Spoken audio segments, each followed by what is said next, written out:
In this same lesson, we're also going to be solving equations by multiplication or division.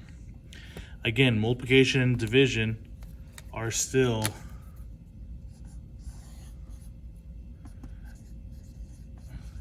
inverse operations. Remember, an inverse operation is two operations that undo each other. So again, if I wanted to get, there was a problem that was a multiplication problem, to isolate the x, I would have to divide. If there was a division problem, to isolate the x, or whichever variable, I'd have to multiply.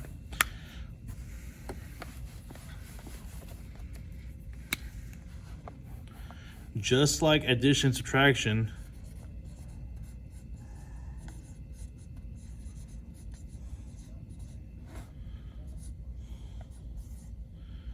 we have both the multiplication and division property of equality. Again, what we do to one side, we have to do to the other side.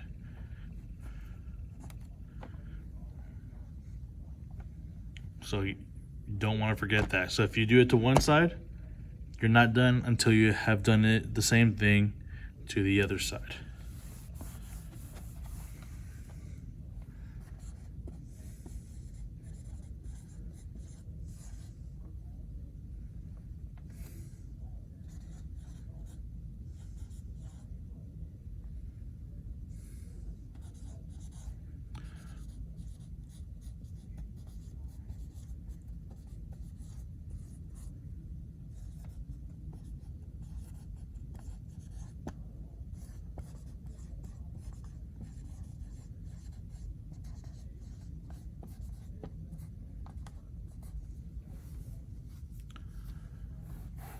Our next set of examples, again, we're going to be solving them by multiplying or dividing. And again, there's two parts. We first have to solve, and then we have to check our work. So keep that in mind. Now, we're going to have quite a few problems with these because, sadly, we're going to deal with fractions. Fractions is not everyone's favorite thing, but we are going to have to do it. So remember those two requirements. We have to solve it, and then we have to check it.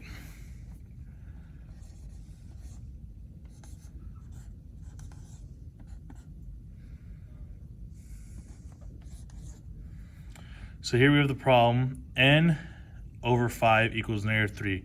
In other words, n divided by 5 equals -3.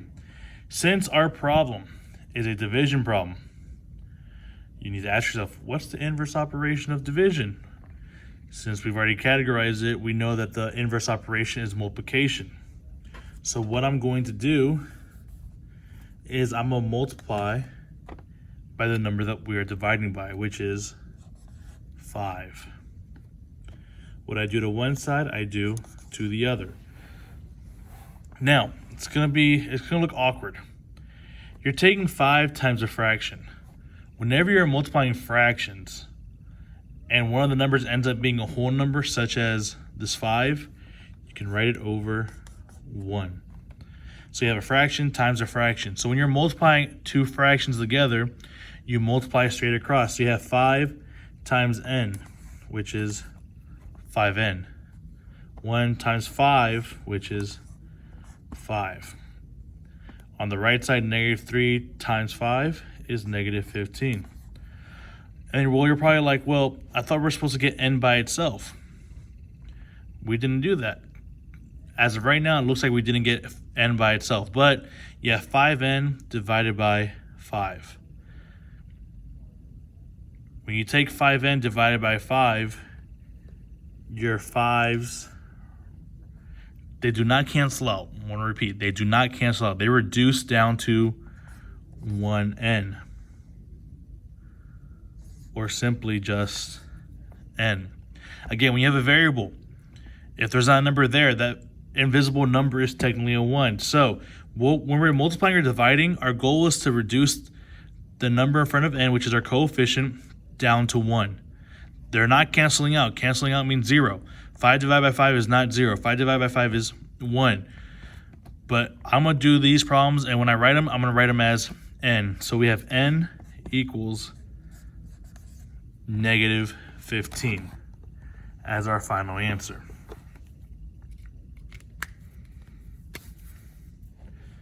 Now that I have an answer, I need to check my work. Again, you can check your work by taking the original problem, which is n over 5 equals negative 3.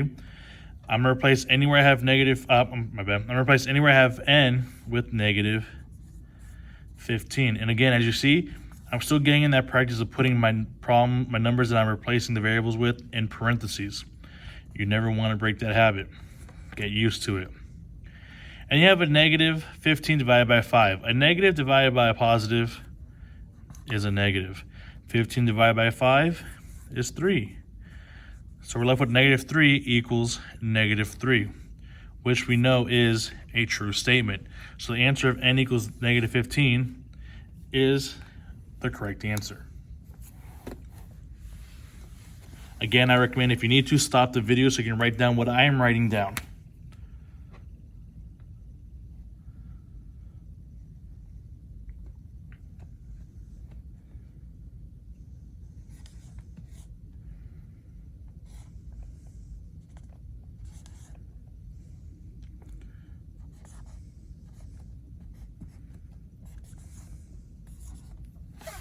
Here's our next problem. 1.3z equals 5.2. You're like, oh no, decimals.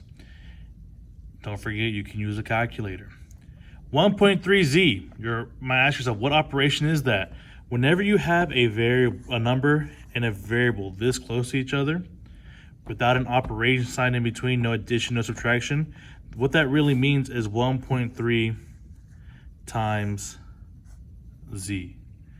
These two numbers are being multiplied. Well, this number and variable, they are being multiplied. Which means if these are being multiplied together, to isolate z, I'm going to have to divide both sides by 1.3. 1.3 divided by 1.3 reduces down to 1. So I'm simply left with z equals 5.2 divided by 1.3 is 4.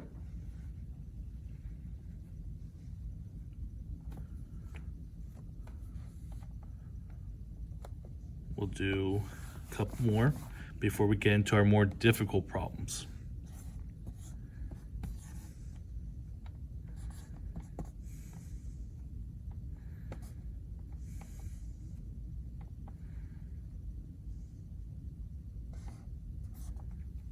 So here I have negative 2r equals negative 4. Again, ask yourself, what operation is going on in the problem? It's multiplication. So to get r by itself, I got to do the opposite of multiplication, which is to divide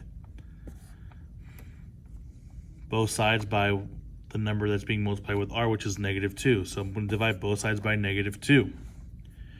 The negative 2 is reduced down to 1. So I'm left with r equals a positive 2. And my bad, I just realized we didn't go back and check our work with the last problem. So we're going to go and check our work for this one. I'm going to take the original problem, but instead of r, I'm replacing it with 2. Negative 2 times 2. Negative times a positive is a negative. 2 times 2 is 4. Negative 4 equals negative 4. Does negative 4 equal negative 4? Yes. That is a true statement. That means r equals 2 is our answer.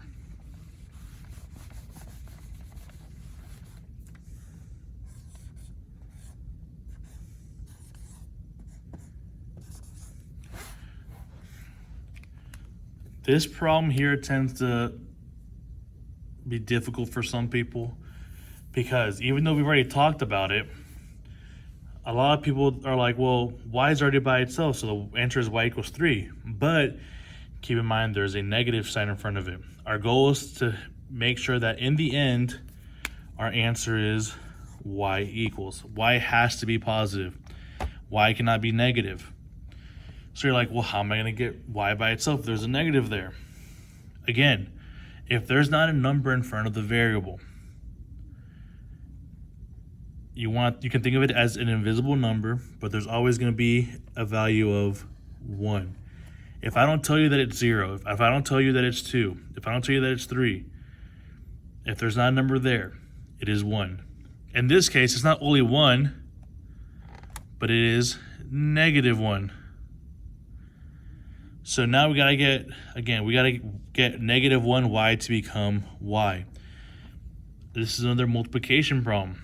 So you have -1 times y. So to get y by itself, I'm going to divide both sides by -1.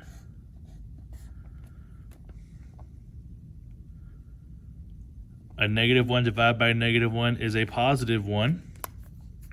So if you need to, you can put that 1 there. +3 divided by -1 is a -3. So y equals -3. We're not done though. We gotta check our work.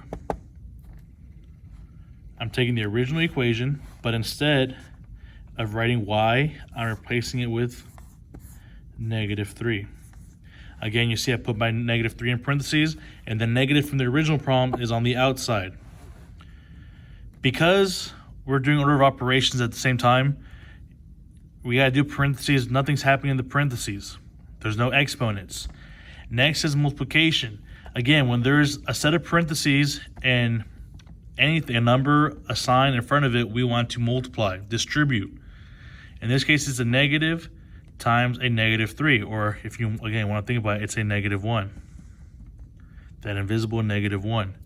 -1 times -3 is a +3, and we're left with 3 equals 3, which is a true statement.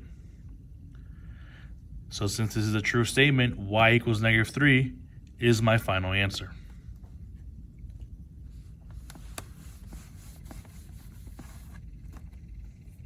Now to our harder problems. These next couple of problems we're going to do are going to involve either our final answer is going to be a fraction, or our problem is going to start off with fractions. I kind of forgot what letter we're on. So if you know what letter we left on, great. If you don't, that's fine. I'm going to do F because I think the last one was D.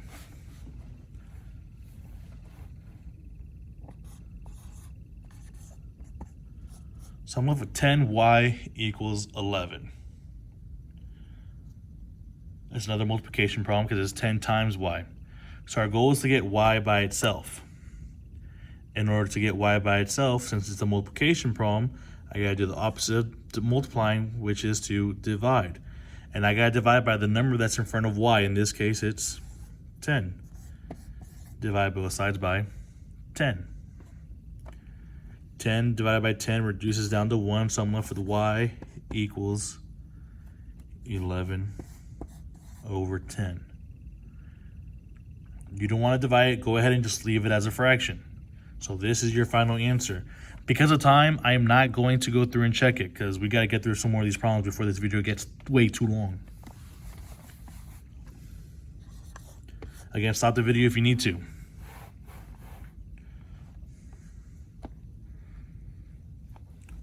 Let's do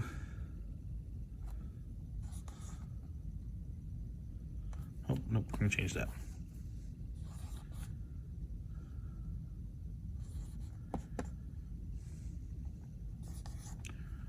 (9a) equals 3. Again, it's 9 times a. So the opposite of multiplying is dividing by 9. 9 divided by 9 reduces down to 1, so we're left with a equals what you do to one side, you do to the other. Now, here's the issue with these problems, and it always happens to someone makes this mistake. 3 divided by 9. You're like, oh, that's 3, right? That is not correct. 9 divided by 3 equals 3. When you're dividing, you're asking yourself, how many times does the number in my denominator, in this case 3, how many times does 3 go into the number in my numerator, which is 9? So how many times does 3 go into 9? It's 3 times. Here you have how many times does 9 go into 3? 9 doesn't go into 3, but I can reduce this fraction, 3 over 9. They both have 3 in common. So I'm going to reduce this fraction by 3. 3 reduced by 3 is 1 over 9 reduced by 3 is 3. So A actually equals 1/3. This one I do want to show you real quick, because again, I know people hate fractions.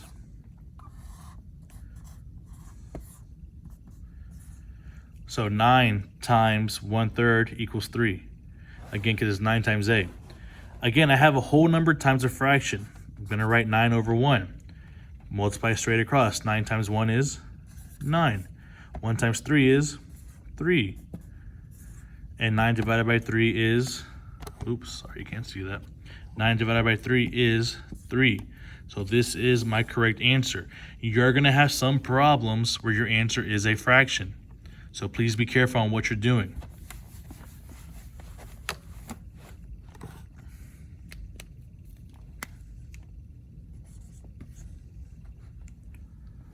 We'll do the next level.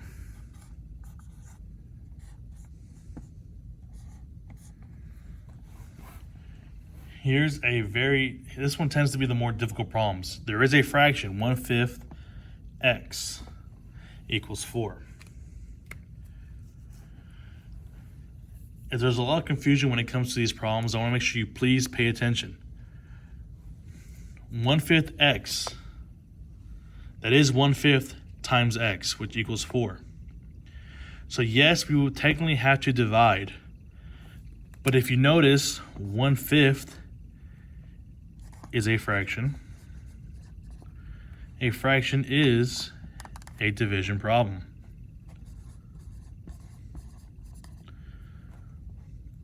So you're like, well, it's multiplication and division?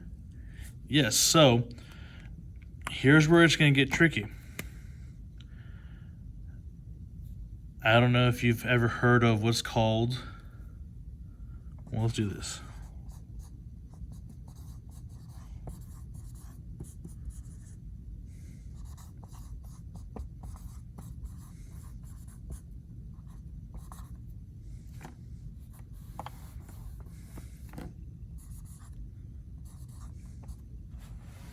We're going to multiply by what's called the reciprocal.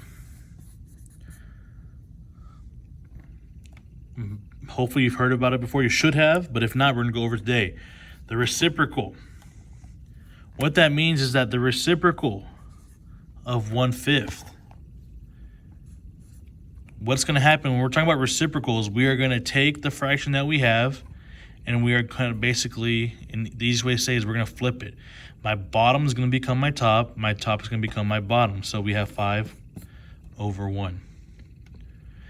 So when you have problems like these, you're going to have to multiply by the reciprocal. Now, I can show you why that is we're doing, but it's also a longer explanation.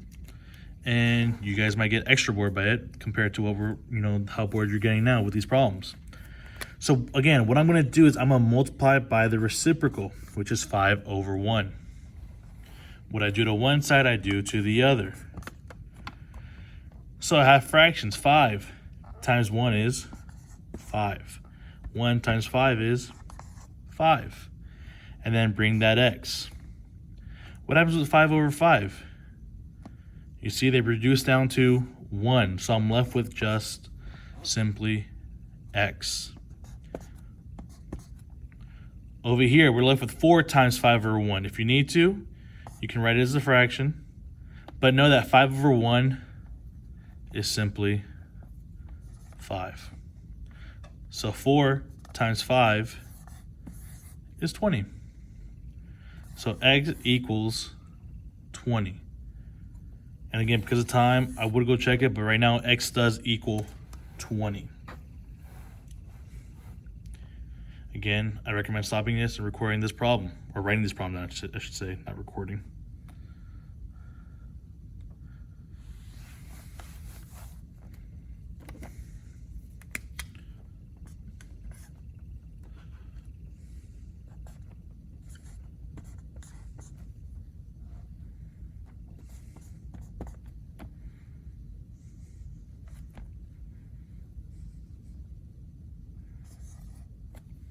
Here's the next one. Now we're dealing with a fraction that's negative.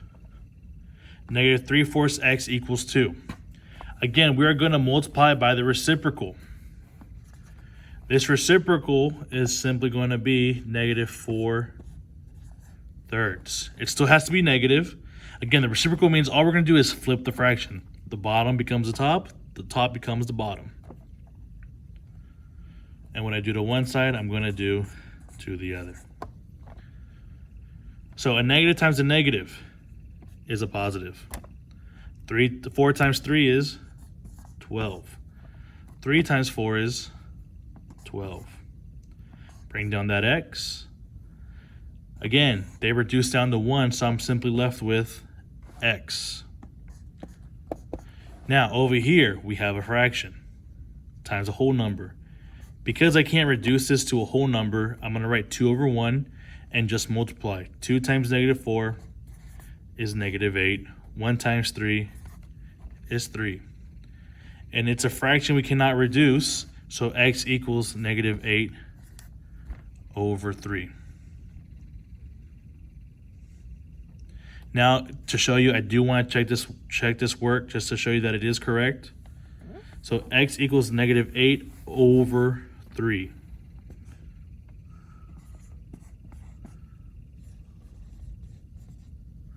So we're checking it.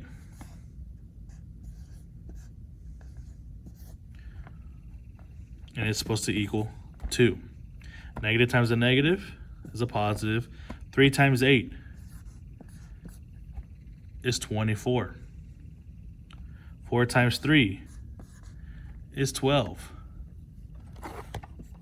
So I'm left with 24 over 12 equals 2. 24 over 12, what is that? Well, it's 2. So that is a true statement. So the answer of x equals negative 8 over 3 was correct. I'm going to do one more just so you guys can have it.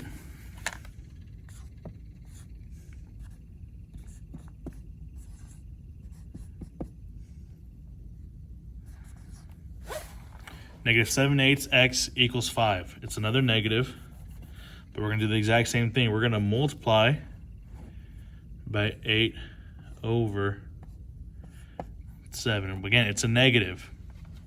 And what I do to one side, I'm going to do to the other. Negative times a negative, positives. If you notice by now, when we take 8 times 7, and then 7 over 8, we're going to have the same number on top and on bottom, which in this case, it's 56. And what happens is they end up reducing. So whenever you're multiplying by the reciprocal, know that in the end, they are always going to reduce down to 1, or simply just x. And then I have 5 times negative 8 over 7, because it's a whole number, I'm going to write it over 1. 5 times negative 8 is negative 40. 1 times 7 is 7. This cannot be reduced, so my final answer is x equals negative 40 over 7.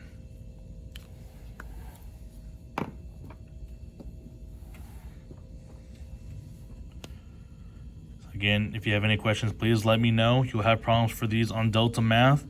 And there will be also another video for you to watch over these types of problems because these are super tricky.